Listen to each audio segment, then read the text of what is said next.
Uma camponesa analfabeta de 17 anos que convenceu o futuro rei da França a lhe dar um exército, quebrou um cerco que durava meses, pôs uma coroa na cabeça desse rei e 2 anos depois foi queimada viva como herege por uma corte de bispos politizados. Sim, meus amigos, hoje a gente vai falar de Santa Joana d'Arc. Eu tô aqui todo santo dia pra gente descobrir juntos todos os santos do dia. Sou o Thiago Lacerda, aqui do Hub Católico. Esse é o Todo Santo Dia do dia 30 de maio, dia de Santa Joana d'Arc, entre tantos outros santos que nós também vamos ver aqui. São daqueles dias que a história que eu vou ter que contar pra vocês é tão grande que parece roteiro de cinema. Inclusive, já virou roteiro de cinema. Só que é uma história verdadeira, de fato documentada. E ela termina, de algum modo, com a Santa Igreja elevando aos altares exatamente a moça que um tribunal eclesiástico mandou pra fogueira. Então, antes da lista completa, a gente vai ver com calma a história da donzela de Orleans, de Santa Joana d'Arc. Santa Joana d'Arc nasce ali por volta de 1412, no comecinho do século XV, na França, em uma aldeiazinha chamada Domremy, na fronteira com a Lorena. E aqui vale entender uma coisa, tá? A França daquele momento não é a França de hoje. Eu canso de dizer isso, mas é sempre importante relembrar. Aquela França era uma França que estava no meio da Guerra dos 100 Anos, uma guerra que durou gerações entre França e Inglaterra pela coroa francesa. Então o reino estava, naquele momento, partido em dois. De um lado, a gente tinha o Delfim Carlos, o herdeiro francês, sem ter sido coroado, encurralado no centro, do centro para o sul do país. E do outro lado, dali para o norte, nós tínhamos os ingleses, inclusive tendo Paris. Se vocês forem lembrar do mapa, Paris fica ao norte da França. Além disso, os ingleses tinham como aliado os borgonheses, né, o povo da Borgonha, que tinham se virado contra o próprio Delfim. Ou seja, a França estava perdendo a guerra, perdendo o território e perdendo praticamente a esperança de manter o seu próprio rei. Era um povo humilhado e, de algum modo, conformado quase com a derrota. Encurralado. Acho que a palavra encurralado é bem boa para isso. Assim, era naquele momento um exército, o poder político é, ao entorno do Delfim, todos encurralados. Santa Joana d'Arc, no final, se a gente for pensar, ela é exatamente o oposto do que a gente imaginaria para mudar esse tipo de situação. É uma menina camponesa, analfabeta, não sabia ler e escrever, filha de um lavrador. O que ela sabia fazer? Ela sabia cuidar da casa, fiar, ir à missa. Absolutamente nada da biografia dela aponta para uma líder militar, para uma líder política, imagina para uma santa e mística. É justamente por isso que talvez a história dela nos chame tanta atenção. Desde os 13 anos, Santa Joana d'Arc começa a contar para a família, envergonhadamente, que ela ouve vozes, que não eram vozes vagas, não, ela dava nome, ela ouvia São Miguel Arcanjo, Santa Catarina de Alexandria, Santa Margarida de Antioquia. E essas vozes, segundo ela, traziam uma missão que beirava o absurdo para uma menina do campo, tá? Ela ouvia que ela tinha que ir até o Delfim, expulsar os ingleses, fazer com que o Delfim Carlos fosse coroado rei legítimo da França na Catedral de Reims, tradicional catedral da coroação dos reis franceses. Imagina tu como pai, como mãe, ouvindo isso da tua filha de 13 anos, é surreal. Imagina o tamanho da loucura que isso parecia, tá?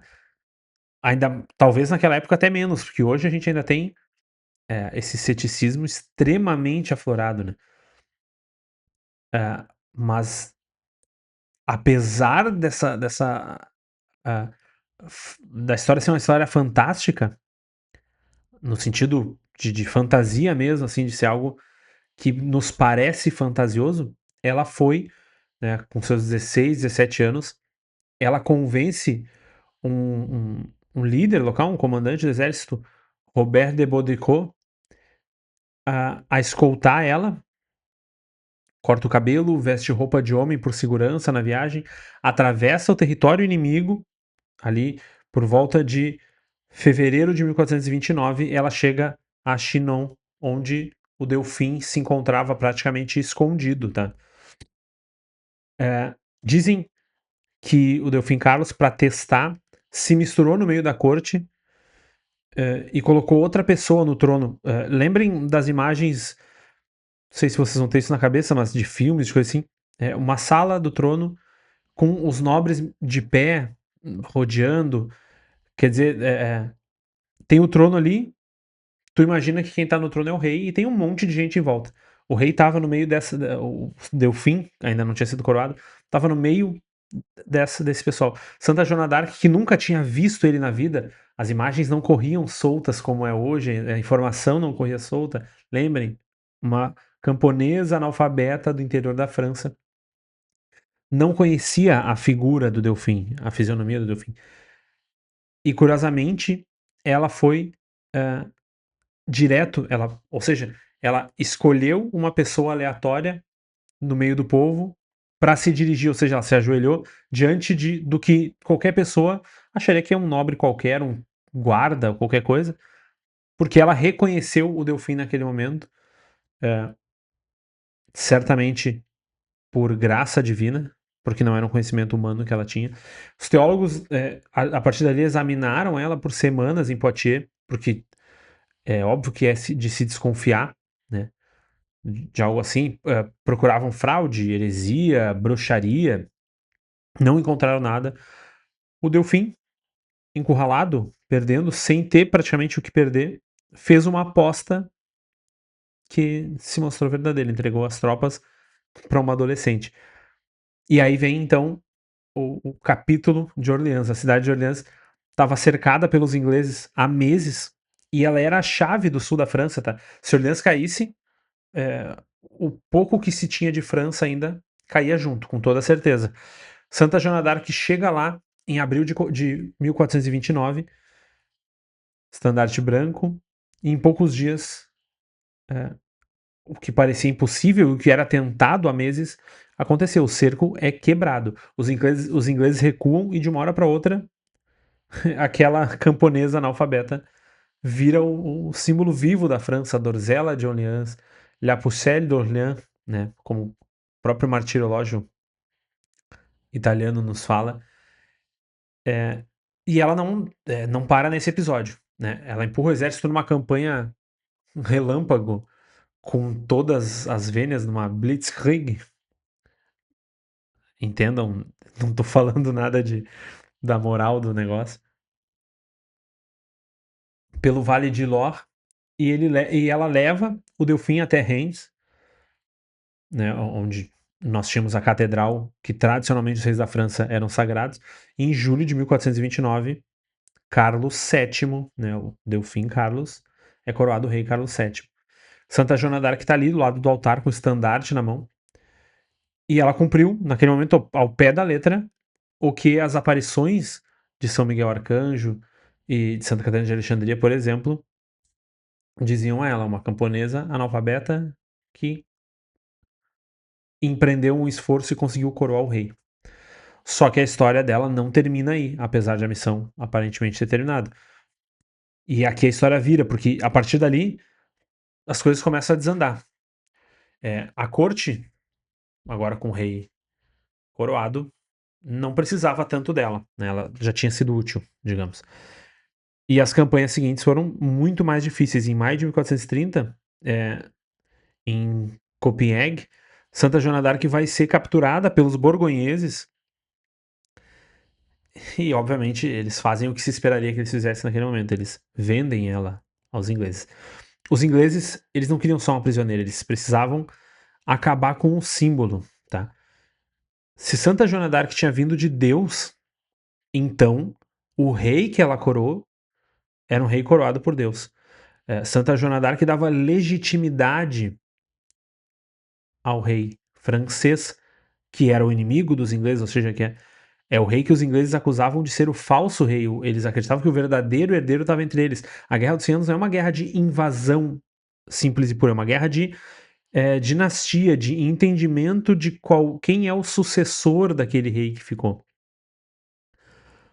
Logo, se o rei francês não fosse o rei legítimo, o rei eh, eh, coroado por Deus, ou melhor, se ele fosse, a ocupação inglesa era ilegítima. Portanto, se ele não fosse, isso legitimava a ocupação inglesa. A estratégia aí estava claríssima.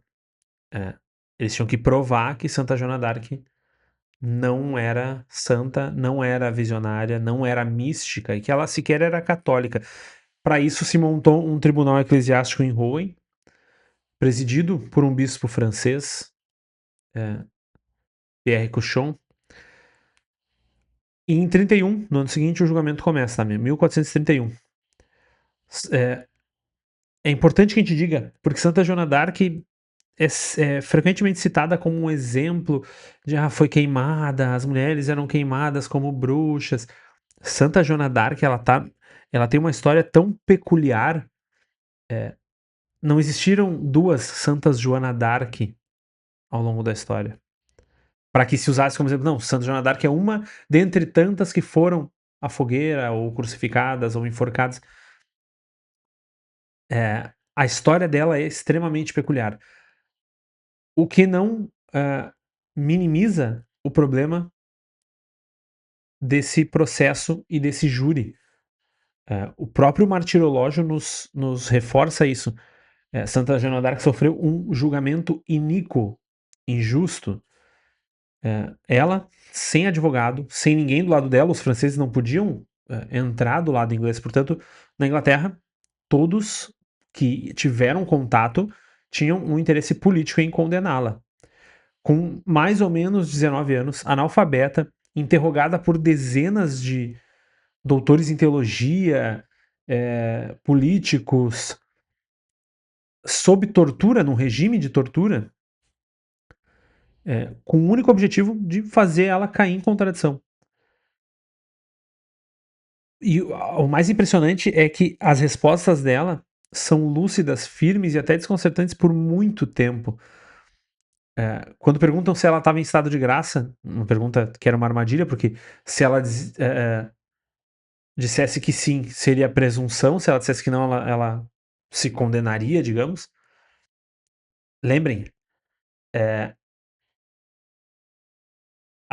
o entendimento teológico era muito menos aprofundado, muito mais rude, talvez, ainda que já seja era moderna praticamente, mas hoje o entendimento que a gente tem de estado de graça, a gente entende que a gente pode sair do estado de graça, não como se isso fosse bom, mas que, ok, vai acontecer e a gente tem que buscar confissão. Naquele tempo isso era muito mais intenso. E a resposta dela é: se não estou, que Deus me coloque. Se estou, que Deus me conserve.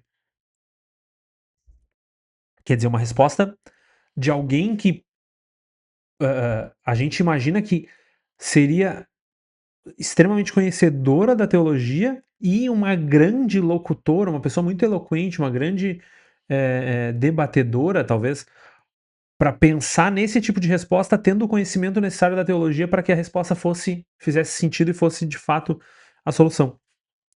Mas ela vai ser com muita intensidade colocada nesse processo para extrair alguma coisa dela. E aqui vale uma indicação. O canal História Magister, eu acho que ele não tá produzindo mais nada, mas ele tem grandes playlists muito boas sobre diversos temas históricos. E ele tem uma playlist sobre Santa Joana d'Arc, se eu não me engano, com 4 vídeos, com 4 episódios, que é bem legal, tá?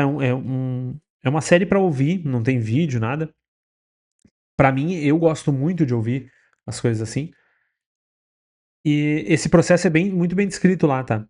Então vale procurar. Vou ver se eu deixo o link aqui embaixo, História Magister, a playlist sobre Santa Joana d'Arc.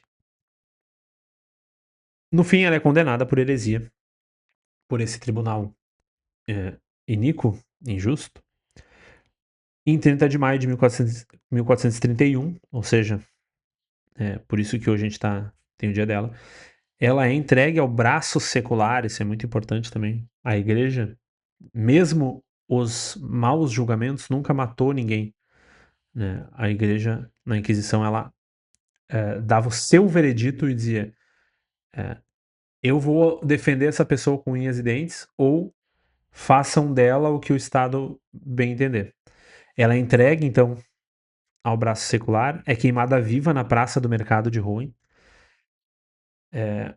As fontes contam que ela pediu uma cruz, que ela olhou para a cruz e que a última palavra que saiu da boca dela, no nome das chamas, foi Jesus. E aí, ah, essa história não termina aqui. A sequência dessa história, que muito é omitida, é que 25 anos depois, em 1456, a própria igreja reabre o processo. A mãe e os irmãos de Santa Joana d'Arc pedem para que o processo seja analisado por Roma, algo que Santa Joana d'Arc pediu e não foi ouvida, tá? Santa Joana d'Arc pediu que o seu processo, a sua condenação fosse levada a Roma, que ela fosse ouvida por outras instâncias. Isso faz parte do processo, ou seja, sequer a legalidade do processo foi cumprida. Que dirá a moralidade? Quer dizer, a gente pode. Pensem nos dias de hoje, tá? Um advogado ele pode agir segundo a lei, ele deve fazer isso, e ele pode agir segundo a moral, que dentro das leis ele ainda pode jogar, maquinar e mexer as coisas para que ele obtenha o objetivo. Mesmo que nem sempre isso seja moral. Isso, a gente está abrindo mão da moral para dar esse exemplo. No caso do julgamento de Santa Joana d'Arc, ele não foi moral, porque os juízes imparciais tinham a intenção de condená-la, e eles sequer tiveram a cara de pau, o cuidado de se manter na legalidade, porque eles não cumpriram as regras, a lei do julgamento. A Santa Inquisição, ela criou um processo judicial quando ele já não existia mais. Então, por piores que nós possamos ter um ou outro julgamento, ela no final foi uma instância a mais, uma segurança para os réus. Então, a mãe de Santa Joana d'Arc e seus irmãos conseguiram, 25 anos depois, o que a própria Santa Joana d'Arc tentou, pediu e não conseguiu, não foi ouvida, apesar de ter esse direito, que é ter o caso julgado pelo Papa. A Santa Igreja vai reabrir o processo, examinar tudo de novo e declarar a condenação nula. Ou seja, que aquele processo foi um processo injusto, cheio de erros, portanto, o resultado do processo não é válido. Inclusive, muitas pessoas acreditam que o bispo Cochon, Pierre Cochon, tenha sido feito herege, que tenha sido excomungado. Na verdade, ele morreu, se eu não me engano, em 1444 ou 46, ou seja, antes dessa revisão do processo, e antes ele não foi excomungado. Não existe excomunhão pós-morte, então ele não foi excomungado, ainda que ele tenha ficado para a história como um bispo injusto, um bispo politizado, um bispo que negou seus deveres com Deus, sua igreja e com os fiéis para servir um rei, um político. Mas ele não é um excomungado formalmente, tá? Essa história ela vai permanecer ainda pouco com talvez pouco subsídio por algum tempo, até que no século XIX se começa a ter novamente um entendimento sobre Santa Joana d'Arc, se descobrem novos documentos. Santa Teresinha, por exemplo, era devota de Santa Joana d'Arc. A gente tem a famosa foto de Santa Teresinha fantasiada de Santa Joana d'Arc. Em 1920, o Papa Bento XV canoniza Santa Joana d'Arc, tá? E ela vai ser ela foi beatificada pouco antes. Então, apesar da celeridade com que se anulou o processo, porque o processo por si só tinha. Uma coisa é anular o processo, né? Nós temos registros do processo, outra coisa é canonizar a vítima do processo, ou beatificar a vítima do processo. Para isso era necessário entender a vida dessa santa. Por isso a gente tem essa discrepância do tempo, tá? Bom, no final, vejam que um dos episódios que aparentemente mais controversos, ou que mais são usados contra a igreja, na verdade ele mais reforça a verdade da igreja, a igreja enquanto verdadeira igreja de Deus. E aqui a gente falou sobre ele porque 15, 20 minutos. Quer dizer, tu não precisa nem necessariamente, nossa, saber muito sobre a história de Santa Joana d'Arc. Reforça a indicação do História Magíster, daí são 4 episódios. Tu vai ter bastante tempo pra ouvir.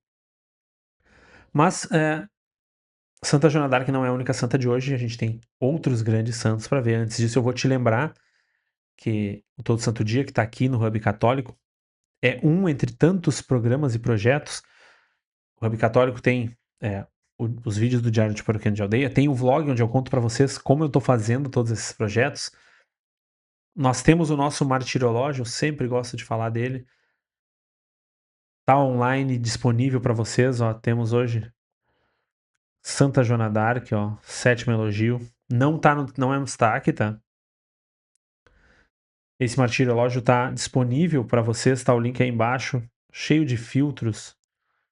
Pode mexer, ver santos por século. Claro, os filtros, ó, lembrando, caso tu já vá usar depois desse vídeo, os filtros, eles, inclusive, faço questão de botar aqui. É uma pesquisa sobre o ano litúrgico, tá? Não é só sobre o dia de hoje. Temos tantas coisas. Em breve teremos o curso Pilares da Ordem. Temos a Selo. Isso aqui é uma camiseta teste da Selo. Essa estampa aqui da frente, por exemplo, mudou. A de trás, que é a Pax et Bonum, para mim é uma das mais bonitas, inclusive. Elas estão por R$ 89,90 exclusivamente durante o lançamento. Depois elas vão ser R$ 119,90. Nessa primeira semana, nós lançamos ela no domingo agora. Nessa primeira semana, essas camisetas são 6 estampas. A partir de domingo, nós começamos a lançar as outras 6. Serão 12 estampas da coleção Regra, baseada nos lemas das grandes ordens religiosas. Deixa o teu like, a tua inscrição, apoia o Hub Católico se tu puder te tornar membro e vamos aos santos, os demais santos do dia de hoje. Nós temos no primeiro elogio São Gavino, em Porto Torres, na Sardenha, um mártir do século IV. Não temos muita informação sobre ele, tá? Apenas o local e a época e que foi o mártir. Santos Basílio, Emélia e Emília, na Cesareia da Capadócia, são os pais de São Basílio Magno, de São Gregório de Nissa, de São Pedro de Sebaste e de Santa Macrina.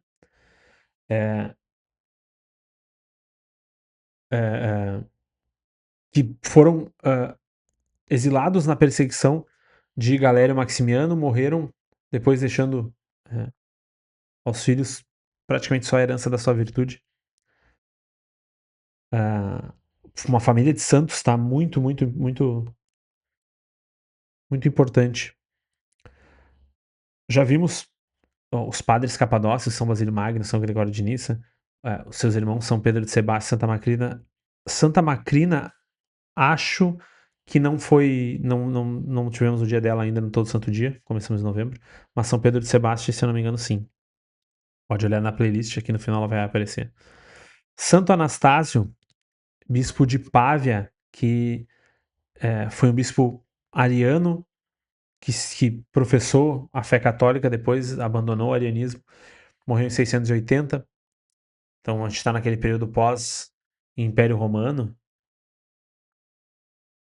Vejam como o arianismo perdurou, como permeando as camadas populares mesmo, tá? Aqui a gente está quase 300 anos depois do arianismo, 300 e poucos anos. Santa Dímpina, na virada do século 7 do século 7 para o 8, uma virgem na Bélgica, inclusive conhecida por ser a protetora dos que sofrem de doenças mentais. Santo Hubert, bispo de Tongres e Maastricht, foi discípulo de São Lamberto, evangelizador das Ardenhas, e é conhecido como padroeiro dos caçadores. Morreu em 727.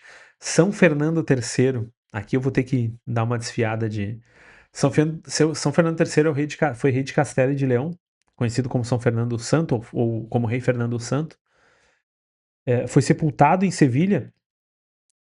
Ele é o pai do rei Afonso X, que foi rei de Leão e Castela, conhecido como Afonso X Sábio, que por sua vez teve um filho que ficou conhecido por, né, nasceu com uma característica, dizem que um tufo de pelo no peito, e por isso aquele peito parecia, aquele cabelo parecia uma cerda, se tornou Dom Fernando de Lacerda. Você me apresenta, eu sou o Thiago Lacerda. Essa é uma história que eu gosto de, estudei há muito tempo já e sempre vou procurando mais coisa. A origem da família Lacerda, hoje é um nome popular, né? Se dá com Dom Fernando de Lacerda, o neto de São Fernando III, que inclusive tem o seu nome por conta do avô. Dom Fernando de Lacerda nunca se tornou rei, ele morreu antes do pai. E o filho dele, que era o herdeiro legítimo, teve o trono usurpado por Sancho IV, então é a família real que nunca foi. Mas São Fernando III é um grande santo espanhol, é de um período muito interessante de se estudar, e é uma das bases do grande catolicismo espanhol que nós vamos ver depois no século XIV, XV, XVI. Né? No sétimo elogio nós temos Santa Joana d'Arc, que a gente já viu, em 1431 ela morre. Depois temos São Lucas Kirby, um sacerdote que morreu em Tyburn. Já cansamos de ver o patíbulo de Tyburn, onde Elizabeth I matava os traidores da coroa. Ele morreu com os beatos William Philby, Lawrence Johnson e Thomas Cotton, todos martirizados por serem católicos. Temos também os beatos William Scott e Richard Newport, sacerdotes também, mártires em Londres aí sob o reinado de James I. William Scott era um beneditino, além de ser sacerdote. Depois temos São Matias Calema no décimo elogio, conhecido como Molumba ou Forte, né? Que é um mártir de Uganda, convertido do Islã, e morreu também sob o rei Muanga. Estamos há dias vendo os mártires sob o rei Muanga. São José Amarelo, bispo de Acre, fundador dos Oblatos de São José, morreu em 1895. A Beata Maria Celina da Apresentação da Santíssima Virgem Maria, de nome Joana, nome religioso é Maria Celina da Apresentação. Uma Virgem Clarissa em Bordeaux foi. Essa é uma daquelas que foi acrescentada ao martirológio depois de 2004, tá? Todos os beatos que nós temos agora também foram. A Beata Marta Maria Vieca, uma das filhas da Caridade na Ucrânia, morreu em 1904. E por fim, o beato Otton Norurer, que foi sacerdote e morreu martirizado em Birchenwald, em 1940. Foi o primeiro sacerdote morto no campo de concentração nazista, o primeiro de muitos, inclusive. Esses foram os nossos santos de hoje. Me conta qual deles te chamou mais atenção, né? Conta aqui nos comentários. Deixa o teu like, a tua inscrição. E se tu chegou até aqui, considera fazer parte disso de um jeito mais próximo. Aqui no Hub tu pode ser membro, esse QR Code vai te levar para a página de membros, o link tá aqui embaixo também. Para tu fazer parte desse ecossistema cujo objetivo é ser católico todos os dias, tá? Esse é o nosso lema, Hub, católico todos os dias. Porque a gente fala dos santos, a gente fala da vida paroquial, a gente tem orações no canal da Patrono, a gente fala de catolicismo no geral, então o objetivo é estar do teu lado sendo católico. Temos o martiriológio, que eu repito, falo muito sobre ele porque para mim é um grande ganho, foi um negócio muito difícil de fazer e é uma coisa que estava muito longe, né? Eu achava que a gente nunca ia conseguir fazer ele. Graças a Deus tá aí o martiriológio romano do Hub Católico, atualizadíssimo, com santos muito recentes. O único martiriológio que está 100% atualizado. Inclusive, se tu encontrar algum problema nele, alguma coisa, pode deixar aqui nos comentários, ou manda direct no Instagram, ou manda mensagem em qualquer uma das redes sociais. Nos indica, tá? Por favor, porque é muito importante. Inclusive, ó, deixa eu mostrar para vocês aqui. Abrir a página. A gente está testando, está fazendo praticamente um Wikipedia de Santos, tá? Tem agora informações sobre alguns dos santos mais importantes, e aqui nós temos um botão.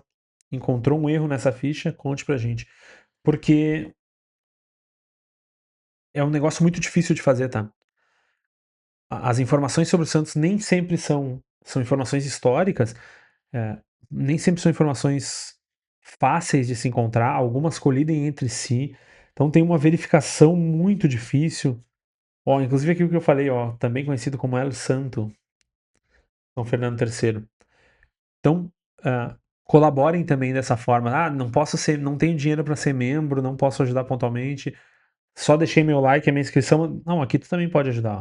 Tu também pode vir aqui, colaborar se tu encontrou algum erro.